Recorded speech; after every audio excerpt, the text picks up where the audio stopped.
Today's video is sponsored by Manscaped. Get 20% off plus free shipping using code WardyNYM at manscaped.com. That's 20% off plus free shipping at manscaped.com using code WardyNYM.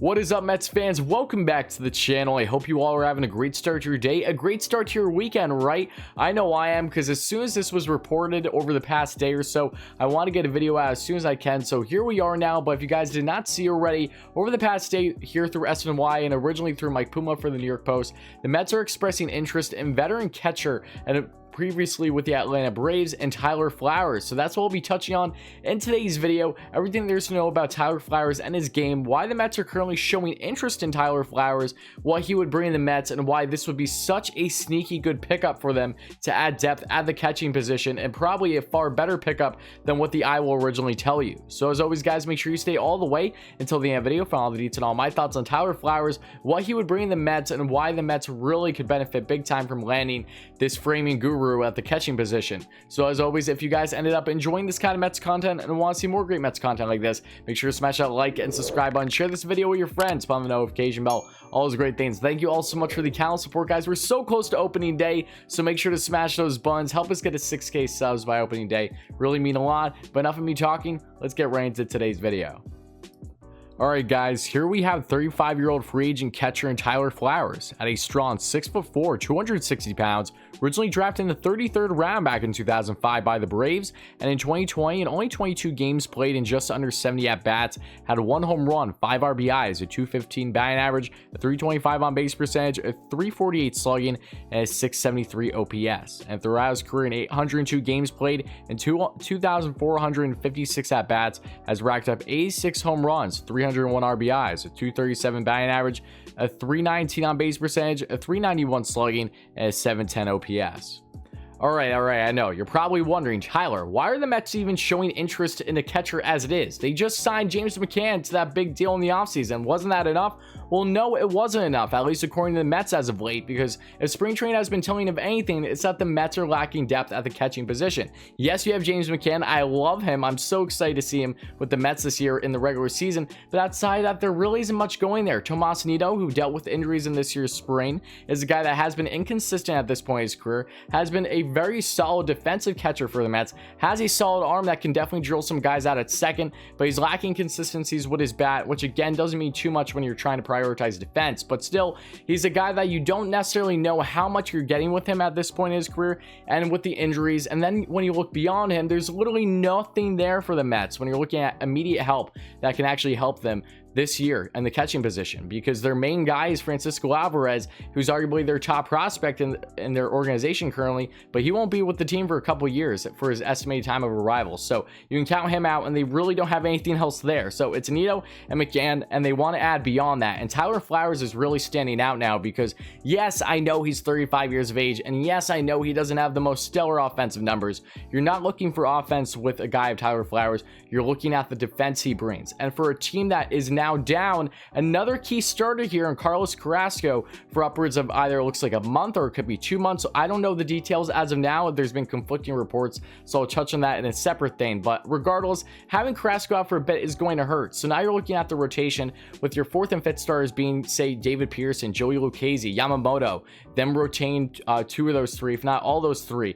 You're going to have those guys that are not necessarily going to have the best control. They're not going to go too deep into games, and you really need defense to help prevail, call these games from your catchers. And that is what Tyler Flowers is going to bring for the Mets should they land him. Because if you take a look at here through Fangraphs, and I did my breakdown, Tyler Flowers has been a top 10 catcher in baseball defensively when you're looking at framing in particular. If you look at his season in 2020, yes, it wasn't stellar. He's currently ranked 26th, but that's still strong out of over 60 eligible catchers in the MLB. But the year prior, he was 2nd in all the league. The year before that, he was 4th. Then he was 2nd. Then he was 9th, and then 7th. He has been a top 10 catcher for numerous years now at framing, and over the past 3, he's been literally a top 5 catcher, almost 1. It's fantastic what he's been doing with his framing. As I've been following him, as we all probably know him by now, being with the Braves for the past 5 years. Before that, he was with the White Sox, even though he's originally drafted by the Braves.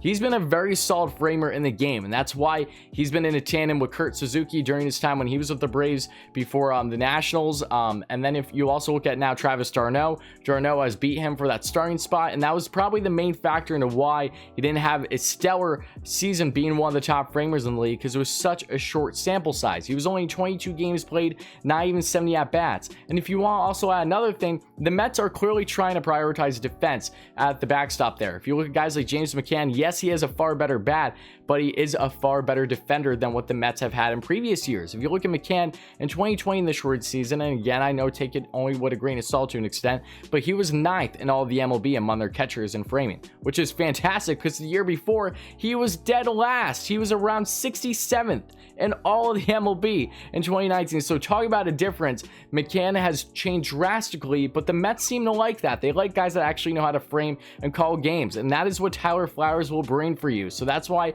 I'm personally so much favor for it, especially if you're going to have a fairly shaky rotation at the 4th and 5th spot with guys that, yes, they have experience, but they're still young and they're lacking control at times, especially guys like Yamamoto that we've seen the past year with the Marlins in the short year. That wasn't great. Lucchesi is another example. I know that they're looking strong in spring, but again, it's still spring. So if you're going to have that uncertainty in the rotation for at least a month or so going into the season, you want to make sure that you have guys that can call the games to the best of their abilities, and Tyler Flowers is probably the best guy out there. So if you have a 3-man rotation, you have your options between McCann, between Nito, and now Flowers, and you can really work with it however you want. If you want to have a certain catcher basically be that specialty guy, where we know Thor has loved Nito in the past, where we can see stuff like that going forward with this rotation, and it won't be as bad having that favoritism, because if say you have 2 guys that want to favor this one guy, and then you have one guy want to favor this other guy, they can actually make this work, and that's what I like about it. They're gonna have their options. I'm all for Tyler Flowers. He's a guy that I didn't think would make too much sense when people originally touched on it with me and asked my personal opinion in live streams and stuff like that, because I didn't see any reason why the Mets would do that. But that was prior to the Tomaszenito news, when he actually got hurt earlier in spring training and was out for a bit, and just with his lack of consistencies. I would much prefer to have Tyler Flowers, and the biggest gripe about him, though, if you're wondering why is he still a free agent if he's a stud framing, if he's one of the best defending catchers in all of baseball the past 5 years, well, 1, it's his age, and 2, it's because of his arm. This guy does not have the arm like McCann or Nito by any stretch of the imagination. He's not going to drill those guys out at second nearly as often as when Nito and McCann does. But the upside here is that you don't need him to. You're bringing in Flowers strictly for his game calling and his framing, and that is going to help the Mets win a lot more ball games versus, say, the Wilson Ramos of the world. And don't get me wrong, nothing personal against Buffalo, but the guy's one of the worst defensive catchers in the league, and there was a drastic impact when you look at this rotation with guys like Thor and even DeGrom doing to an extent when they are using Ramos as their catcher for games past couple years versus Nito. There was a drastic difference in ERA,